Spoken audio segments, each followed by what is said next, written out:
Hello students, in our previous video we have discussed about the image formed by a plane mirror, and today we will discuss spherical mirrors. All the mirrors are not straight like a plane mirror. For example, this is a plane mirror. Its surface is generally flat. One side is reflecting surface and other one is silver coating surface. And all the mirrors are not straight just like a plane mirror, and even any polished and smooth curved surface can act as a mirror. For example, here I have a spoon. It's this shiny, bulged or curved surface act as a mirror. From both the side, it act as a mirror. And such mirrors are called curved mirrors or spherical mirrors. So we can define the spherical mirror as a spherical mirror is that mirror whose smooth and polished reflecting surface is a curved surface. And spherical mirror generally are of two main type: concave mirror and convex mirror. Now, how can we distinguish which one is a concave mirror and convex mirror? So first of all, let's discuss a concave mirror is a part of hollow sphere. For example, this is a hollow sphere. This is a hollow sphere, means it is empty from inside. Hollow sphere.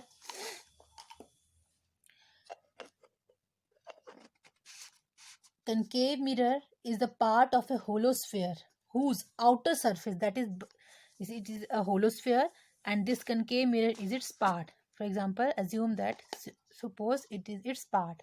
So the concave mirror is the part of hollow sphere whose outer surface, that is bulging surface, is silvered, and the inner surface, that is depressed surface, act as a reflecting surface.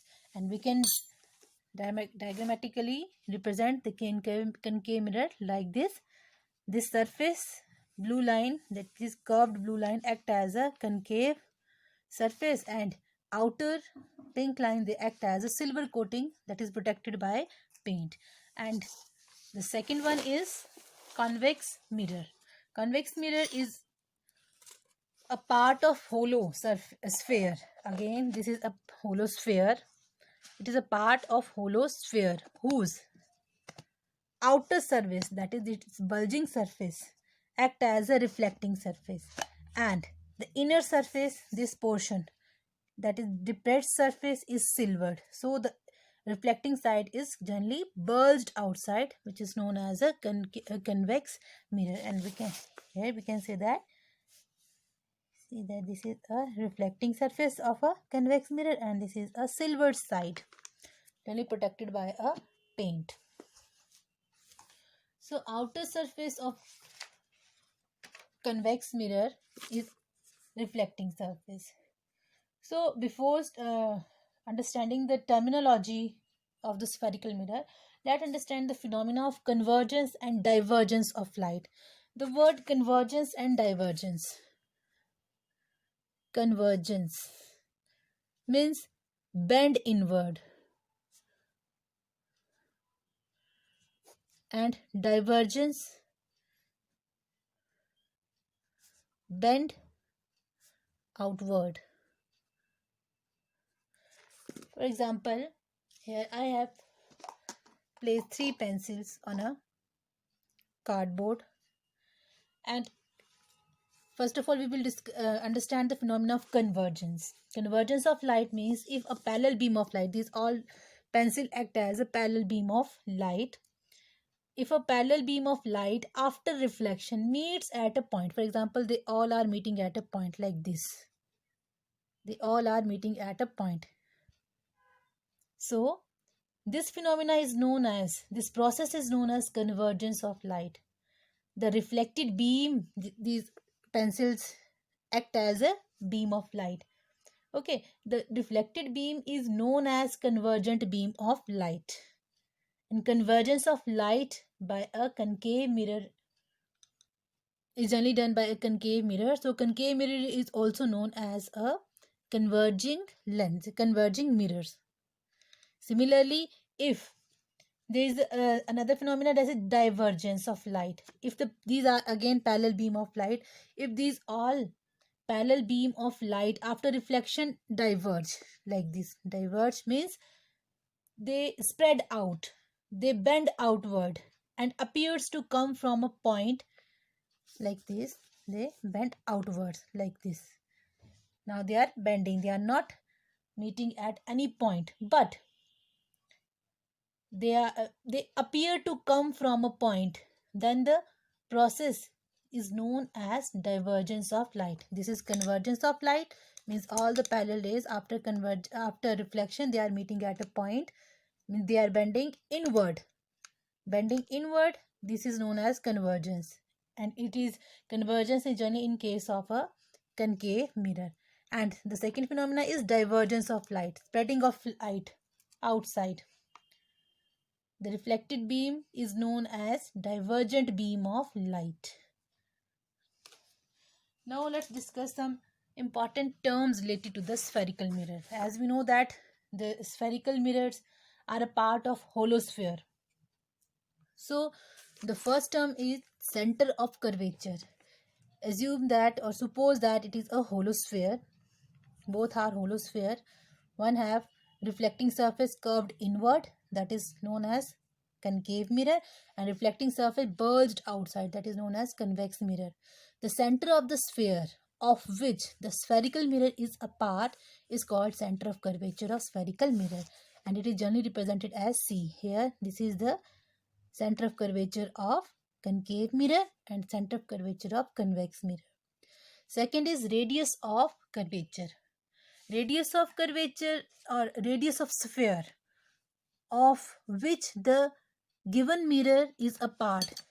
This is a sphere, and the radius of the sphere of which the given mirror is a part is known as radius of curvature of the mirror. And here this is the radius CP. That is another one is radius of curvature. After that there is a pole. Pole, it is the midpoint. This is the pole here, and pole is generally located at the center of the mirror. So we can define the pole as the midpoint of the spherical mirror is called its pole, and it is denoted by P. Next term is the principal axis. Principal axis of a spherical mirror is the line. You can see here that it is the line. Principal axis, it is generally an imaginary line passing through the center of curvature. This is the center of curvature, and pole of the spherical mirror is called principal axis of the mirror.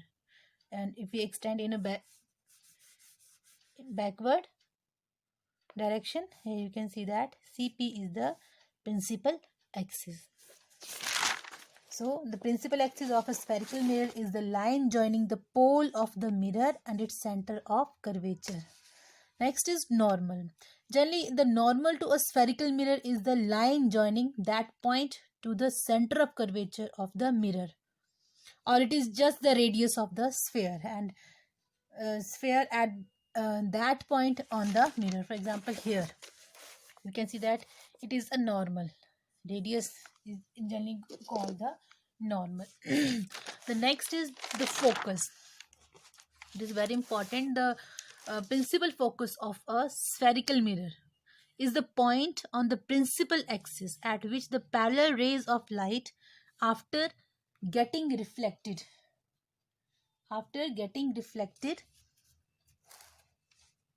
they meet or appears to meet at that point.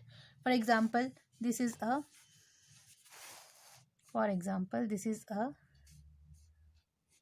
concave mirror. This is the reflecting surface. This is P, pole. This is center of curvature. And if we join this line and rays of light, ray of lights parallel to the principal axis, in this case, they appears to meet at a point. This point is known as a focus point. In this case, they are actually appearing. There is a convergence of light. In case of concave mirror, they actually bend inward This phenomenon is known as the convergence of light. And in case of convex mirror whose reflecting surface is bulged outside, then what will happen? This is P, this is principal axis, and a ray parallel to principal axis when they reflect on the convex mirror, then there is a bending of light in outward direction. This is an incident ray and this is reflected ray.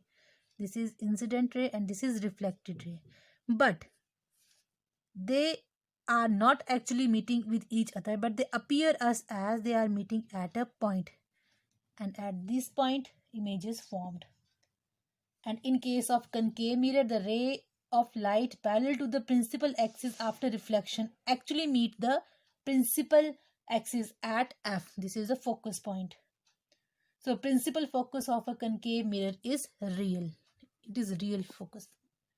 And in case of convex mirror, we generally find that the rays of light parallel to the principal axis after reflection, they appears to meet. They are generally diverging, but they do not actually meet. They appears to meet. So principal of focus of a convex mirror is virtual. Virtual means they are not actually meeting with each other, but they appears to be meet at point. Another word term is focal length. Focal length is the distance between the pole and the principal focus. Distance between the pole and principal focus of a spherical mirror is called the focal length of the mirror, and it is generally denoted by small f. So we can generally say that the distance between pole and focus of a spherical mirror is called the focal length, and the focal length f and radius of curvature r of a spherical mirror of small aperture are related as f is equal to r upon 2. That is, focal length f is nearly half the radius of the curvature. These are the parallel rays that are converging at that point. Generally, the focal length is a half of radius of curvature. So it's all about the spherical mirror. In our next video, we will discuss about the images formed by the spherical mirror. Thank you.